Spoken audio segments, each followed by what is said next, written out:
Hello, welcome to my video. Thank you for joining. I'm doing this video because I have just purchased a used Nikon CoolScan 4000 series, and the main reason I purchased this scanner was because I was completely unsatisfied with the results I got from my local lab. Their scans were completely blown out in highlights, the saturation was all over the place, no consistency, and the sharpness also was very lacking. And it took me some months to get this scanner back to working. I had to replace the power supply and the firewire chip as well, but now it's working perfectly and I couldn't be happier with this machine. But as you probably know, if you have the same Nikon CoolScan, can be the 4000, 5000, there's the 8000, 9000, and a couple of other models. But it is a scanner made over 20 years ago. So we have the original software which I have installed called Nikon Scan.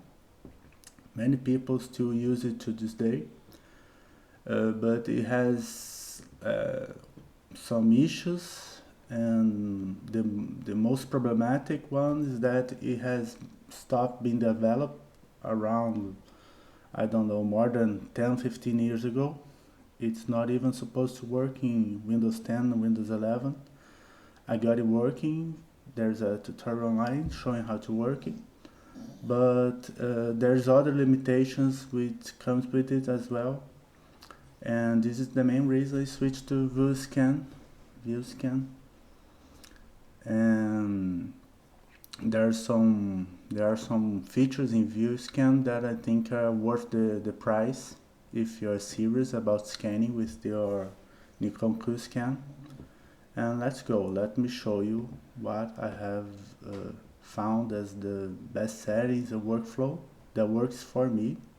Of course, for everyone will have their different needs, different settings that works best for them, but I will show the baseline that works well for me, and you can adapt, of course, to your own will.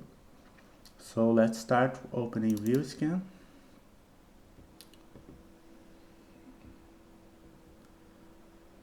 I will reset the settings to factory default. So it's exactly like you first installed it. This is how it is. Here's my scanner. So the first thing you know, switch to professional. We need the professional version to be able to properly work with photography negatives. And let's start in this input. I will go to the settings I feel are most important to set. Many is default, but there are some ones that I think require some attention. So here you will have your scan. Okay, media, this is important. I choose image. We want the scan to not have any conversion done by VueScan. So if I put color negative, it will convert by itself. That's not what we want. We want the original file, unmodified file. You could do this by using slide film or image. Both will output similar results. I find that slide film may have some special curves applied to it to interact with the slide film. I find that this is not based on any experimentation. This is just my assumption that image should be as transparent as possible. So that's what I pick, but I don't think there's a difference, but I always go with image in here. Preview auto, okay. Bits per pixel, important. You go with 48 bits RGB. This is the maximum quality. We always want to get as many bits as our device allows. You can always downscale later if you want. You can never upscale with data that you don't have in your file. So always scan with the biggest data you can. Batch scan, this is depends on if you want to do a whole strip, if you are going individually. Here you set if you want to do automatically or not. This not checked, scan from preview. Preview resolution, I leave at the lowest setting because I want it to be fast. I want the preview to be as fast as possible. I don't care for a preview with a high resolution. I just want to see if the borders are correctly aligned, so I leave it at the smallest. Scan resolution, the maximum of course 4000 dpi for my unit. We make sure that it's 4000, I never leave it auto because I don't know if it will always set to the maximum. Okay, autofocus, always autofocus. It will autofocus on each frame that it's scanning, it's important. Okay, this setting here, we'll go back to it later. And here is the big topic that we will go later as well. So crop, I will always crop at maximum. I do all my cropping in other software afterwards, Lightroom, Photoshop. I capture the whole image and the cropping goes later. Filter, off, okay. Here is where you set if you want the infrared cleaning for dust and scratches.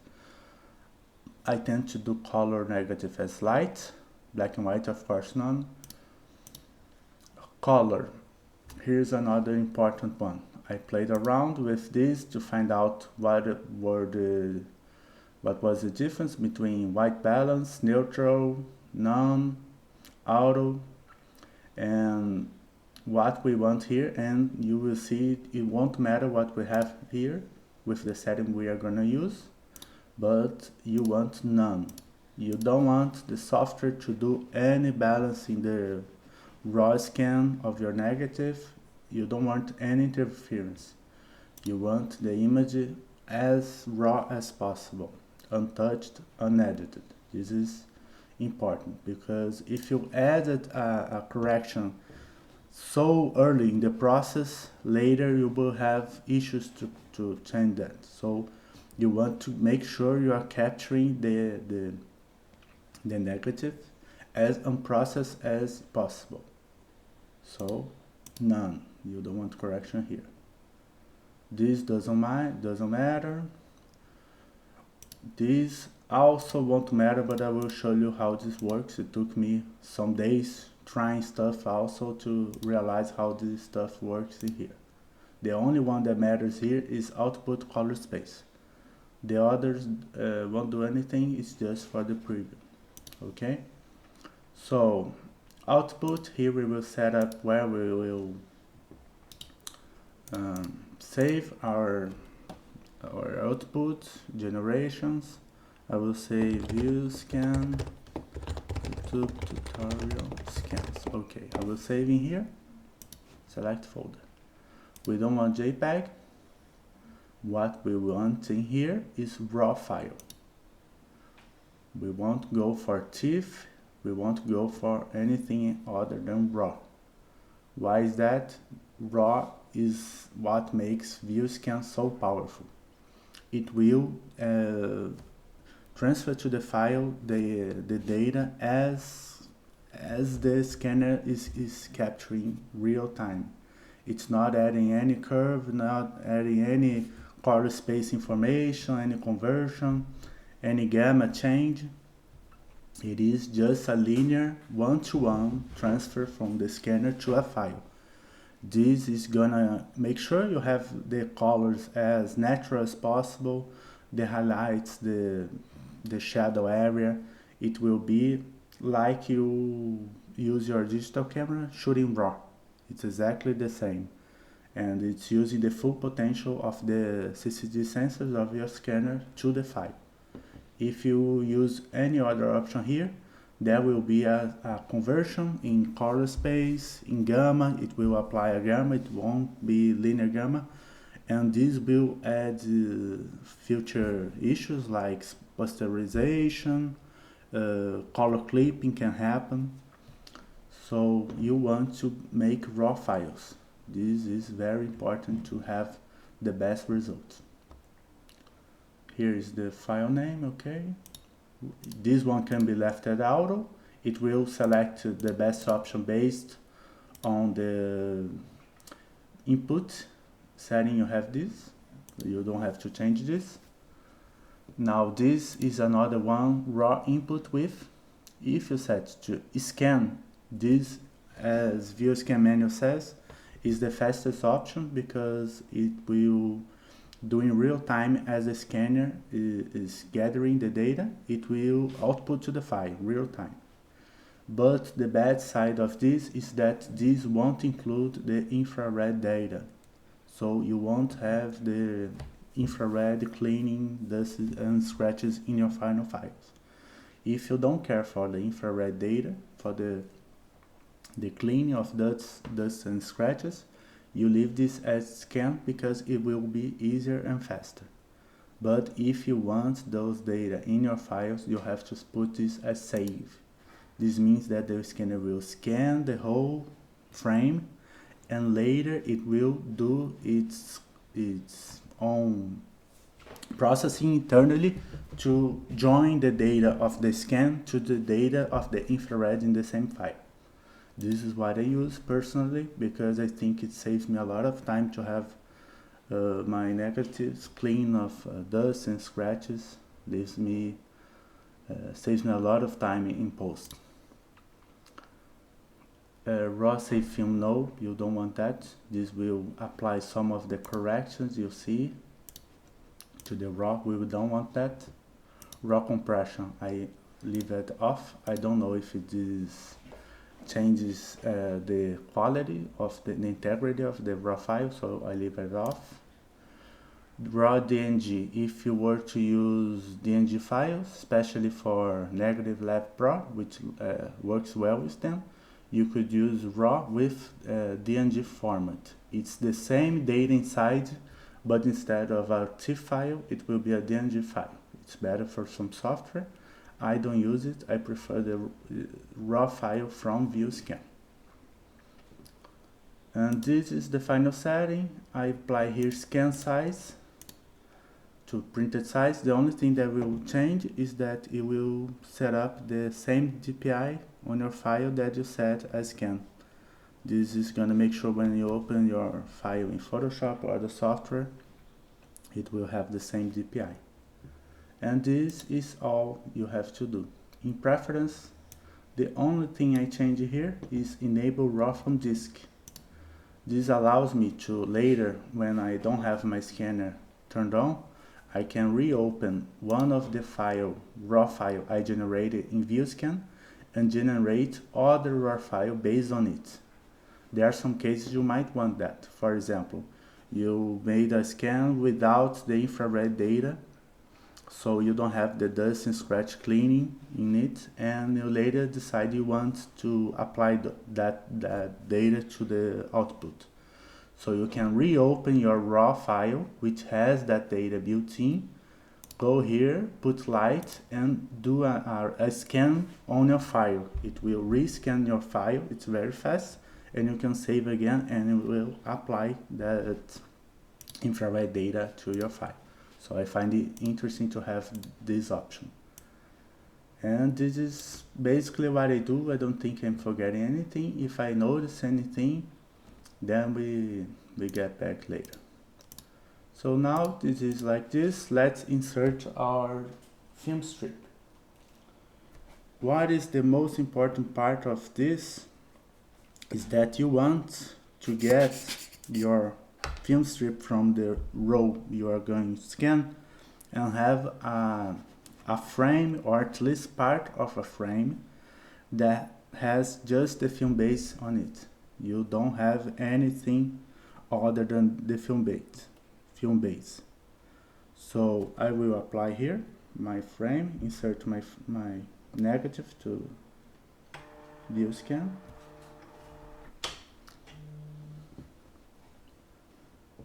And I will do batch preview. Batch preview, it means it will do all the frames. Let's click preview.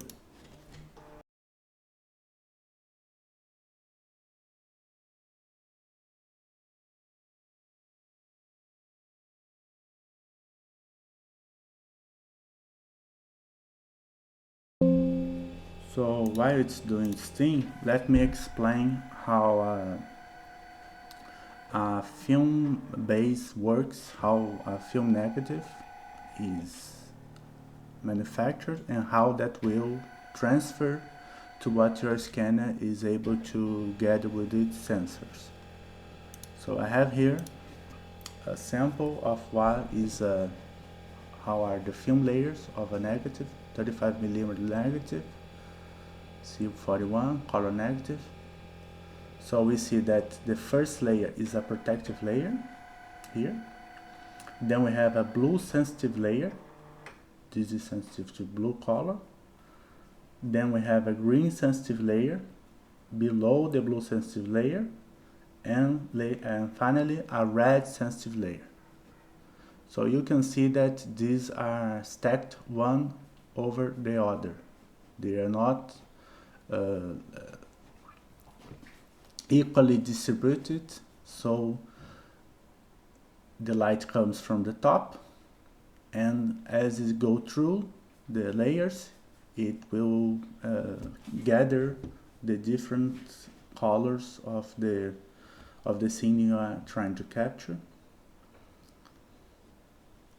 until it gets here, the anti-halation layer, and this is as far as the light goes. So why does this matter to us? Because in the final image, if you open your positive image or digital camera image in Photoshop, you will see that the colors, the colors curve in the histogram are basically aligned if you have a balanced scene. If you have a scene with balanced colors in your photo, you will see that the colors are overlaying each other. So it should be blue, red, and green, basically occupying the same areas from here to here. When we are scanning a film negative, this is not the case, because as you can see, the wavelength of the blue sensitive layer is different to the green and is different to the red. Why this matter is because when we are capturing our negative with the scanner, your histogram will have these colors shifted. So you will have first the blue layer. Let me put here. This is an option you will enable in your VueScan graph image. So as you can see, this is the histogram of our negatives. It is capturing real time when we did the preview. So we have here the blue, we have the green, and we have the reds. They are not overlapping each other in the way that they do overlap sometimes, but they won't occupy the same space like a regular digital photo would. So depending on your scene, you can see that blue will tend to be the first, green in the middle, red in the later part of the histogram. This is because of how film works. Blue is always in this area, first third of the histogram, green is in the middle, and red is the last third of the histogram. So we need to make sure that when we are capturing our negatives using our Nikon CoolScan, we are utilizing as best as we can the whole range of this histogram without, this is very important, clipping anything. Because if you go too far to the right, you are clipping here your reds and you are losing data. If your histogram is too far to the left, it means you are not using the full dynamic range of your sensors and you won't get a good conversion. So we need to make sure our images are properly balanced for the histogram. But this is where my method goes different than what VueScan and most other scanning softwares will do.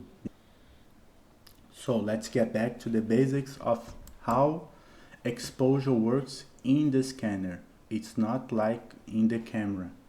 The scanner has nothing to do in the exposure than what your camera did with the exposure.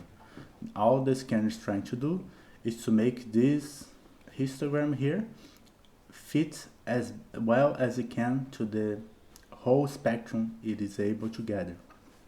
This in theory should be a good thing. The scanner will individually readjust the exposure of the device as it goes through your pictures.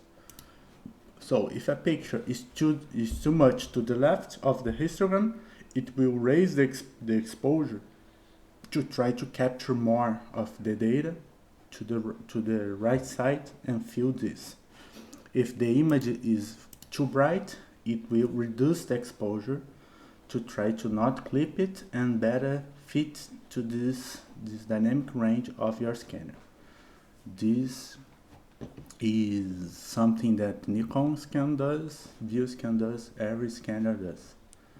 Why is this not a good thing? Initially I thought it was a good thing when I started using this scanner and using these softwares, and you will understand why this is, for me, the main reason that VueScan is worth using over Nikon scan. When you took those photos using your own camera, you are deliberately setting your exposures or manual settings or exposure compensations. So there's a scene you might want to underexpose it because you think that will look the best as you want it to look. Some you will overexpose to better capture the shadow area. This is your own interpretations of the scene. When the scanner is reading those images and readjusting the exposure based on its own interpretation, you are basically losing that relationship you had between each photos you took. So you took a photo underexposed because you wanted that look in a photo. The scanner will disregard that and will raise the exposure because it looks at it and it thinks, oh, this is an underexposed photo. This is too dark. It doesn't know you wanted that, so it will raise the exposure of the scanner to gather more light to that photo. What will happen when you do the conversion, that photo won't look underexposed like you want it. You will have a photo that is much overexposed than you gather in your camera. How I noticed this was when I took two consecutive photos of the same scene, and I looked at it in my software after I did the scan with the automatic exposure, and one was a little bit underexposed and the other one was very overexposed. And it looked like I had made a mistake in the camera setting when I took them, but my camera is mechanic and I had took them with the exact same exposure. So they were with the same exposure as I shot them. The reason for the completely blown out highlights and overexposure in the second photo was because for whatever reason Nikon CoolScan thought that photo needed a bigger exposure when scanning, and it looked like a completely overexposed photo that I would discard if I didn't know that it was the Nikon doing that and not me when I took the photo. So what do we want to have the best quality and best consistency between our photos in the same row? I have to do this again because my scanner auto ejected the negative because it took me too much time, too long to get to this. So let me regenerate the preview. It will do its thing again. And what we want while it does it is to lock exposure. When we lock exposure, we are saying that for the entire strip, or in my case, and the case I recommend, for the entire row you are scanning, you are using the exact same exposure for all photos. This means that between the relationship between photos in the same row will be always the same. If you have exposure set to a to a fixed point. You will have an overexposed picture in a row and an underexposed picture in a row that you took like that in the camera. This will be transferred to the negative. Your negative will reflect those settings that you took in camera. So you will have a fixed exposure in your scanning that will better reflect how those images relationship with each other as you took them in the camera. The most important thing to do when you are locking exposure is to properly set your exposure initially. This is what will guarantee that you have the best image quality, best data, best dynamic range for all the other photos in your scan. How do we do that? We are gonna do that using the blank I told you about. That's why you need a blank. You need to have a film base without any data on it captured, because that will be the lightest image that the scanner is able to get from your film. Nothing in your photo is gonna be brightest than the film base. It is the whitest point. So with the film base, we are gonna set our exposure. And when that is properly set, I can be sure that no other frame in the entire row is gonna be blown out, losing detail, okay? So let's pick the first one. In my case, it could be whatever frame you have that is blank. Then let's turn off batch scan because I don't want to do it all again, just the first one. And I can see here is the histogram of this blank that we previewed. Just to confirm, image, graph image to open this histogram.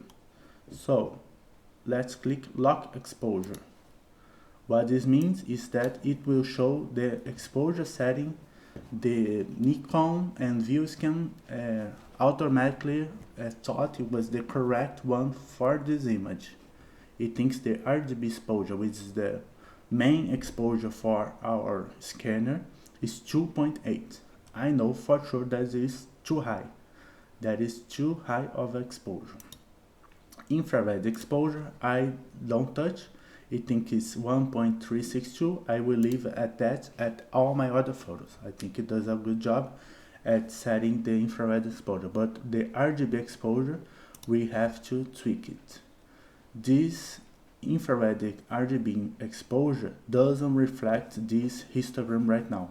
I don't know why, but when you preview, it will show like this, but when I preview with lock exposure again, you will see how it has nothing to do with what it showed before. This is the real exposure. You have to click lock exposure and preview again so that it will properly use this exposure to show in the histogram. So let's do that. And it will show that it has shifted a lot to the right. You can see how it's much brighter here, and we can see how it's basically clipping. Maybe it is already clipping here, the reds. So, like I said, it will always be blue first, green in the middle, red in the end. We want to make sure that we are not clipping. If I transfer this entire information a bit to the left, making sure I never clip anything, and also as to the right as possible, so that I am gathering the most information in this entire region. If I don't go too much to the right, if I leave too much here or to the left, then I'm compressing all the data of the film. The red might be here, but the blue will be here. So the blue will be losing detail. It's the area that will be crushed if it's too much to the left. So we want to use the full dynamic range of the scanner that it allows. So what I will do, I set my red to go at most at this last tick mark here. This is where I like to set my clipping point for the reds. So I know for sure that for this quarter 160, What works for me is 2.3. I already scanned this whole row, so let's see how it goes with 2.3.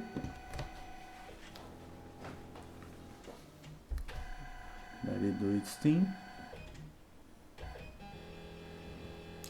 Here, just like I said, I am touching this last tick mark. My personal preference is to leave this area as safety margin, so I know I'm never going to get clear to clipping anything, and I still have a ton of dynamic range to the left side to gather all this light. So if we go back to this photo, for example, we will always now leave lock exposure and not touch RGB exposure again. Let's do a preview again. That is do its thing.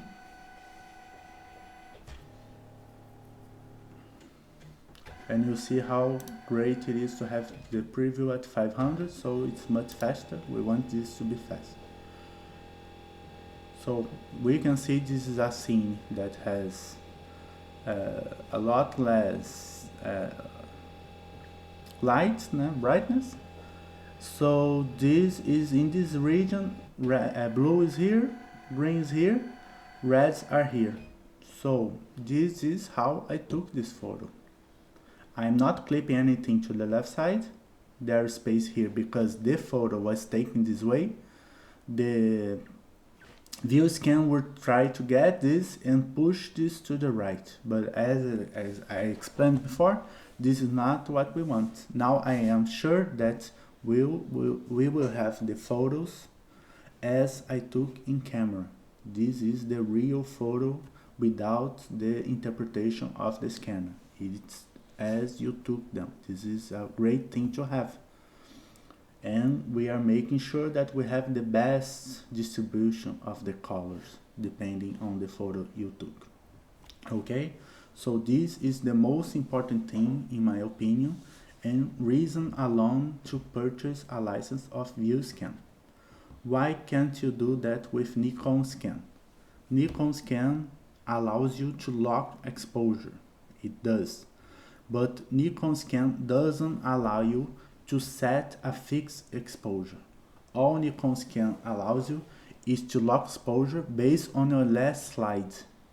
And your adjustment of that exposure is not based on the actual exposure, but it's a compensation. So it allows you to compensate to the left or to the right of the exposure, but it never shows the actual value it is using for the exposure. And it doesn't allow you to set for a fixed value. So let's say I have a Portra 160 here. I have it set to 2.3, that worked well for me. And another day I shot another Portra 160. I no longer have to worry to get a film base and scan and see if it clips or not. I know that Portra 160 will always have the same film base, and 2.3 exposure for me will always work. So I just lock exposure, set 2.3, and it's fine. I don't have to worry about it ever again. It is important to know that every different films roll you use, film stock you use, you have to try and scan the film base and set a new exposure, because that will differ between films. But if you are using the same film, the same kind of film, then you know that value works for all. So it is consistent for all your scans using that film. So Nikon Scan doesn't allow you to do this, and it is a huge thing to improve the quality and consistency of your work. Now, in which case you might say you would want to get an auto exposure and not a locked exposure. Let's say for whatever reason your photo end up underexposed. Maybe your camera metering did a bad exposure and you had a backlight, so the image is too dark, you are losing too much shadow detail. In that case, you can go back and raise your exposure, trying to capture more of the detail that is lost during the capture. You will raise the exposure to try to get more out of this region here that is crushing the details. But this is better done on an individual basis than to do your whole row doing automatically, and then you have all the images completely, how can I say, uh, completely different interpretations between each other, and you don't know for sure if that image you took over or underexposed. It's much easier to do like this, locked for all your row, and if you need to go to an individual one later and readjust, you go to those specific images and manually readjust as you need it. In the 36 images of a row, you probably will do that a couple of times for images that might have been underexposed. But I find that lock exposure works for over 90% of my photos. Okay, so this was the biggest thing I wanted to talk about, lock exposure. So now that we have this exposure locked, we know it's all good. We need to align the frames. This is important. We didn't do that yet. We should have done that before the preview, but it won't matter for now. It could have done before. So let me rotate this image. Okay, so I see I want the border to end here. So we look in the X here. X is this axis, so it's 36.5 and it ends in 37 point roughly 567 37.7. Okay, so let's add 1.2 to our offset. So let's see how it goes. I will VueScan off. I will do just the second frame, 1.2 offset. Let's preview again. I always do this with the second frame of the strip. If I find that if you do this to the second frame, all the rest will align well because the offset will apply to all. You just don't want to do this to the first frame because the first frame may have different cut marks that will not have the same space later. So I see I went to the wrong side here. I should have used minus 1.2. This takes time. Until today I will regularly need to change the sign because I didn't get right if it's plus or minus. So for me this is just the part that takes most time out of my scanning process by far. Everything else is fast, but to set the proper offset is where I lose most of the time. Now it looks to be fine. Here we have the border and it should go fine here as well. Let's see. Perfect. Okay, so let's if you were to scan this whole strip, you would go to VueScan on. Now you would click scan. It will scan all the images, but it won't save automatically because we are setting this to none. Auto save none. Why do I want this to none? Because if it saves on when I click scan, it will auto save the scan, but without the infrared data that I want in my photo. To have the infrared data, I have to save the image clicking save. So I first have to scan it, which I will do now. Let's scan the photo. This will apply the full resolution of the scan resolution. It takes a little bit more time.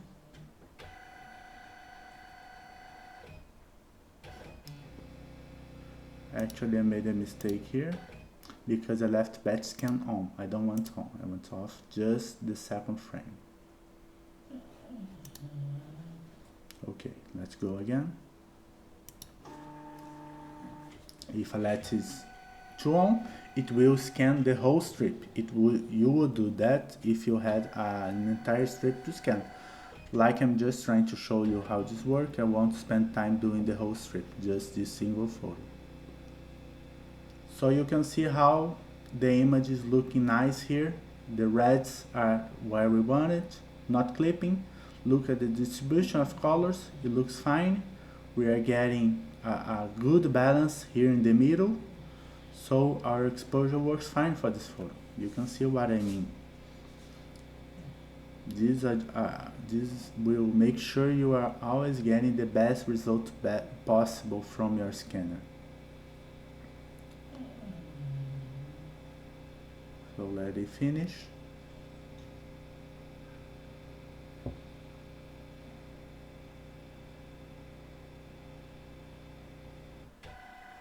Okay. Now, one thing I didn't mention before, if we go to the output color space, this doesn't matter when you are doing raw output.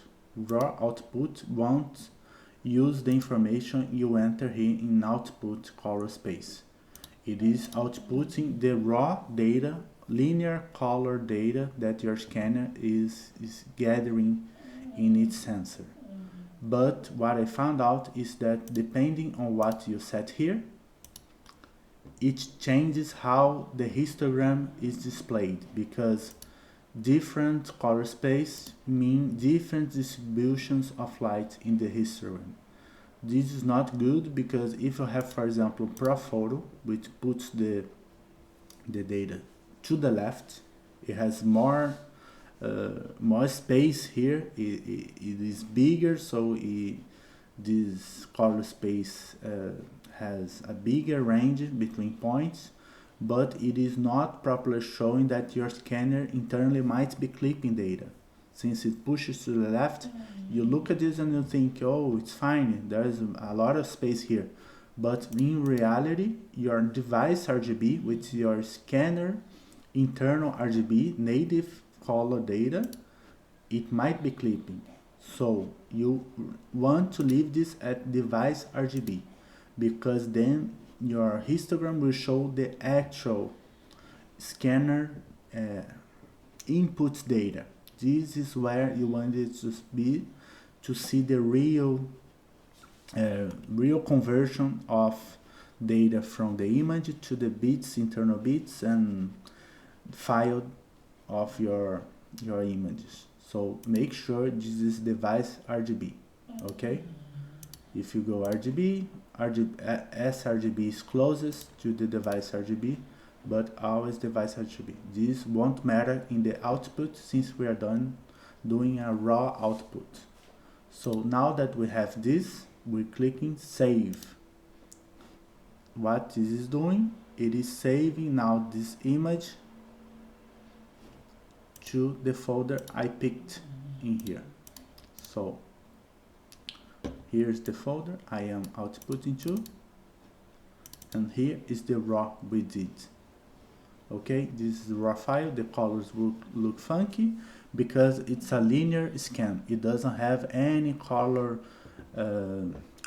profile assigned to it. It's not Adobe, it's not sRGB. This is the raw data, and it's linear. It's not gamma 2.2. This is linear. It's what you want for the best transfer of image to a conversion software. So just as a demonstration of how this will convert, let's use a freeware conversion software. Anyone with access to Photoshop can install and use the grain to pixel software. I find that it works well for freeware. If you have Photoshop, you can always use it because it is a fine tool. It might not be as Nikon, as Negative Lab Pro. It doesn't have all the features that Nikon, that Negative Lab Pro has, but it works well enough, and it's good to check your work, and it will work fine for you. So here you set linear to file. It's great that it already expects a linear file like we scanned. If you had scanned a DNG file like we had the option in the output of VueScan, you would go here DNG files. It would work the same. The output would be exactly the same. All the difference is that one is a DNG, the other is a linear TIFF. I prefer to use TIFF files raw. Source file, let's pick here the file we have scanned. Okay. Conversion, we will crop. I like to manually pick my film base in order to, it does its own internal calculation to remove, subtract the film base color from your image. I don't do color cast, and this is fine. Okay, let's run. Okay, let's pick the film base. Okay, and let's crop it. Okay, looks fine, looks fine, looks fine.